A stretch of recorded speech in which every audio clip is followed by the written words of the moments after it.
Bismillahirrahmanirrahim. Assalamu alaikum. My name is Mohammad Farhan Khan Abbasi and you're watching Executive Coaching Center's YouTube channel.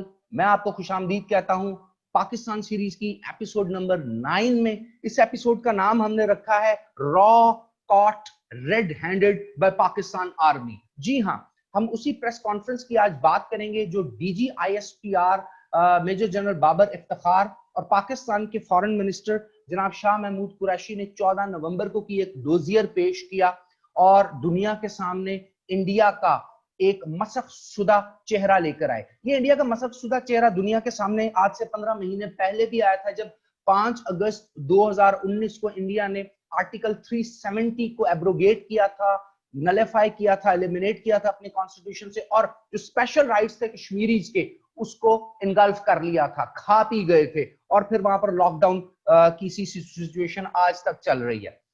बात करते हैं जी आज इस पूरी की पूरी डोजियर की प्रेजेंटेशन प्रेस कॉन्फ्रेंस के ऊपर, लेकिन हम इससे थोड़ा एक स्टेप आगे जाएंगे। हम 3 मेजर एरियाज पे आज बात करेंगे। सबसे पहले तो हम बात करेंगे what were the proofs of India's state sponsored terrorism provided in the dossier. जो डोजियर में दिए गए उसकी एक छोटी सी समरी आपको बताएंगे, प्लान ऑफ एक्शन बताएंगे, पेमेंट और ट्रांजैक्शन के जो रूट्स हैं उसके ऊपर बताएंगे, और किस तरह ये पूरी की पूरी स्टेट स्पॉन्सर्ड टेररिज्म फाइनेंसिंग के साथ ह्यूमन रिसोर्स हायरिंग के प्रोसेस के साथ साथ ट्रेनिंग के प्रोसेस के साथ साथ जारी थी, और पाकिस्तान की पॉलिटिकल इंस्टेबिलिटी, इकोनॉमिक वल्नरेबिलिटी और पाकिस्तान में सोशल क्रियास क्रिएट किया जा रहा था, जिसको अभी पिछले दिनों ही अजीत डोवल ने न्यू इंडिया डॉक्ट्राइन के नाम से कहा। और उसके बाद हम एक इंपॉर्टेंट एरिया आपसे डिस्कस करेंगे जिसके बगैर ये वीडियो कंप्लीट होना नामुमकिन है, that is how the world would perceive it. दुनिया हमारे इस नैरेटिव के को कैसे परसीव करेगा, क्योंकि आप जानते हैं आज जिस दुनिया में हम रह रहे हैं it is a multipolar world. Alliances बन चुके हैं, शिफ्ट्स आ चुकी हैं, उन अलायंसेस और उन शिफ्ट्स में हमारी बात कौन मानेगा, इंटरनेशनल इंस्टीट्यूशन का इस पे क्या रद्द-ए-अमल होगा, और उसके साथ साथ options with Pakistan to counter Indian models. ये 2 टाइप की ऑप्शंस होंगी, एक तो डिप्लोमेटिक ऑप्शंस होंगी, इंटरनेशनल रिलेशन के पर्सपेक्टिव में ऑप्शंस होंगी, इंटरनेशनल ऑर्गेनाइजेशन को एक्सेस किया जाएगा, अपना केस प्रेजेंट किया जाएगा, और दूसरा सोसाइटी के लेवल पर, मीडिया के लेवल पर, 5th जनरेशन वॉरफेयर के लेवल पर, बॉर्डर्स पर किस तरह इस इंडियन मॉडल को हम काउंटर करेंगे। तो सबसे पहले मैं आपको एक समरी प्रेजेंट करता हूं। Irrefutable evidence of India's state sponsored terrorism जो 14 नवंबर 2020 को प्रेजेंट किया गया, इसमें 4 इंपॉर्टेंट जो मैंने अपनी समरी में एरियाज कलेक्ट किए हैं उस पर बात की। नंबर 1 तो इंडिया इज अ रोग स्टेट, ये प्रूव किया गया है। Number 2, India is financing terrorism in foreign land, ये बहुत बड़ा प्रूव है। इंटरनेशनल लॉ की वायलेशन है। यूनाइटेड नेशन ऑर्गेनाइजेशन का जो चार्टर्ड है उसका आर्टिकल जो है 24, जिसमें कहा जाता है इंटरनेशनल लॉ के तहत कि कोई स्टेट भी किसी भी हालत में किसी दूसरी स्टेट में डायरेक्ट इंटरवेंशन, डिप्लोमेटिक इंटरवेंशन, किसी किस्म की इंटरवेंशन नहीं कर सकती, उसकी पॉलिटिकल हालत, स्टेबिलिटी, उन चीजों को चेंज नहीं कर सकती। उसके अलावा इंडियाज रॉ and DIA research and analysis wing defence intelligence agencies are patronising banned outfits, banned organisations, जिसमें बीएलए है, बलोच लिबरेशन आर्मी है, बीएलएफ है, बलोच लिबरेशन फ्रंट है, बीआरए है, बलोच रिपब्लिकन आर्मी है, टीटीपी तहरीके तालिबान पाकिस्तान है, हिजबुल अहरार है, जमातुल अहरार है, जिसको रॉ, जिसको डीआईए, जिसको Indian military and establishment and Indian democracy prime minister Narendra Singh Modi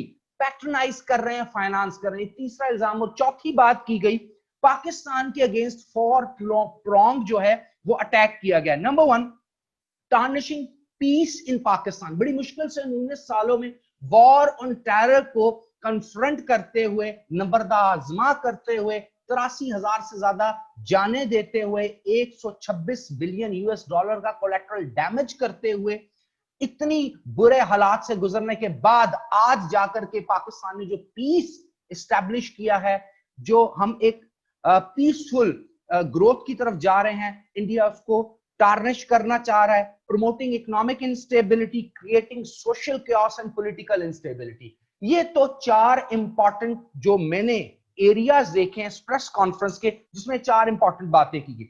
अब इस प्रेस कॉन्फ्रेंस में DGISPR जनाब मेजर जनरल बाबर इफ्तिखार और उनके साथ साथ पाकिस्तान के फॉरेन मिनिस्टर जनाब शाह महमूद कुरैशी साहब ने क्या, उन्होंने एक प्लान ऑफ एक्शन भी बताया कि ये तमाम चीजें भारत कर कैसे रहा था। तो सबसे पहले तो हम देखते हैं, रॉ के एक ऑफिसर हैं जी कॉलोनल राजेश, जो कि इंडियन एम्बेसी अफगानिस्तान में इस वक्त लोकेटेड हैं। उन्होंने क्या किया, उन्होंने मास्टरमाइंड किया। अभी रिसेंट एक वेव आई है, कराची में एक बहुत बड़े आलम दीन को टारगेट किल किया गया है। उसके अलावा लाहौर के अंदर, कोयटा के अंदर बम ब्लास्ट किए गए हैं।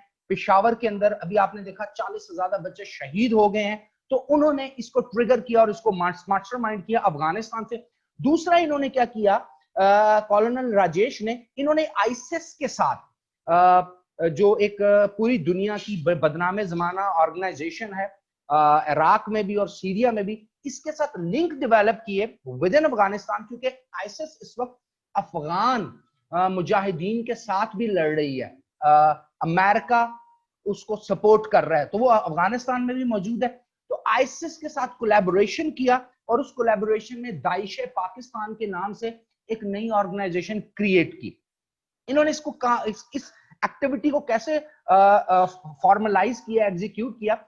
भारत के अंदर 30 के करीब मिलिटेंट्स को तैयार किया गया, फिर पाकिस्तान अफगानिस्तान बॉर्डर पर उनको प्लेस किया गया और फिर उनसे डिफरेंट किस्म की, जिस तरह आप देखते हैं बॉर्डर वायलेशन की जाती है, अक्सर हमारे सिक्योरिटी पर्सनल के ऊपर अटैक किया जाता है, तो इस तरह की एक्टिविटी की गई। उसके अलावा इन्होंने हैंड ओवर किया इन 30 के 30 मिलिटेंट्स को दाइश कमांडर शेख अब्दुल रहीम को। इसके बाद चलते हैं जी रॉ ऑफिसर अनुराग सिंह की बात करते हैं, जिनके ऊपर एक प्रॉपर एविडेंस इस डोजियर में दिया गया है, जो 2019 में पर्ल कॉन्टिनेंटल गवादर के अंदर जो टेररिस्ट अटैक हुआ था उसमें इन्वॉल्व थे।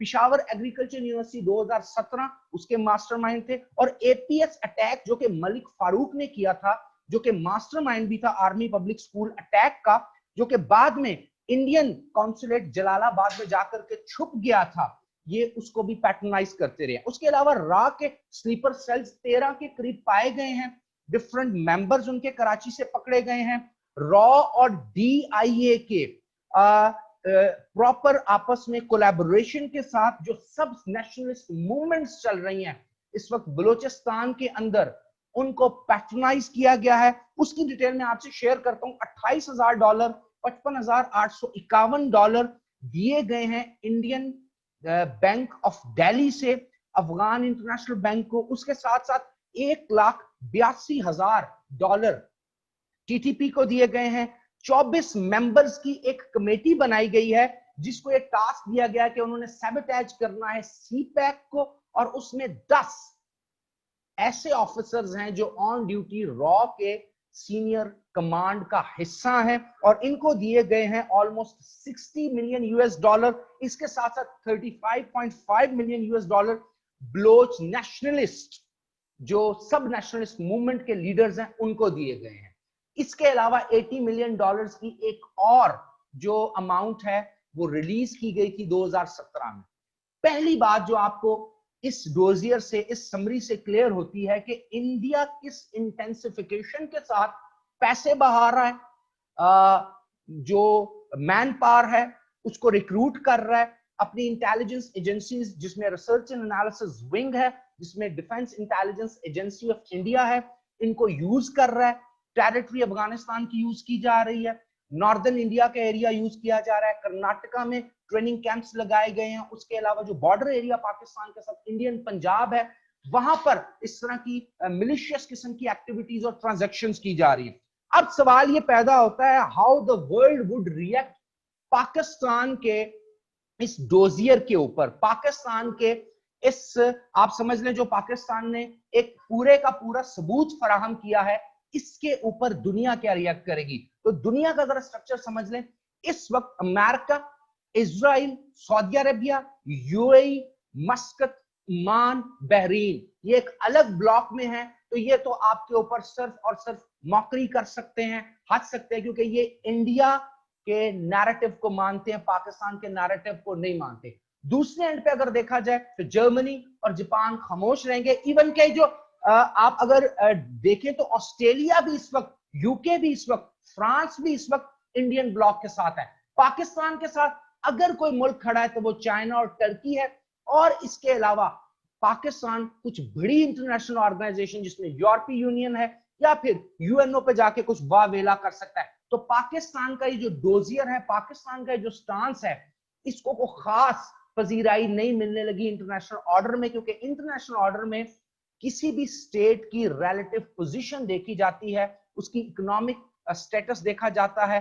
अब हमारे पास ऑप्शंस क्या हैं, देखते हैं जी। ऑप्शंस नंबर 1, हम एफएटीएफ में मनी लॉन्ड्रिंग के बिहाफ पर इंडिया के खिलाफ केस लेके जा सकते हैं, हम इंटरनेशनल कोर्ट ऑफ जस्टिस में जा सकते हैं, सिक्योरिटी काउंसिल में जा सकते हैं, हम दुनिया के बड़े स्टेक होल्डर्स को कन्विंस कर सकते हैं कि इंडिया जो स्टेट स्पॉन्सर्ड टेररिज्म इस वक्त कर रहा है, अगर ये चीज आगे तक बढ़ती है, टेररिज्म वर्सेस टेररिज्म की एक अनबैलेंस्ड किस्म की वॉर शुरू हो जाती है, इस तरह की प्रॉक्सी वॉर्स और रीजन में की जाती है, तो दुनिया would be at the brink of nuclear war. ये बहुत इंपॉर्टेंट पॉइंट है जो पाकिस्तान को रेज करना पड़ेगा। उसके अलावा पाकिस्तान क्या कर सकता है? पाकिस्तान अपनी सोसाइटी को, अपने एकेडमिया को, अपने मीडिया को, अपनी यूथ को बता सकता है, कन्विंस कर सकता है कि किस किस्म की ब्रूटल किस्म की वॉर का हम हिस्सा बन चुके हैं और हमें इससे निकलना है।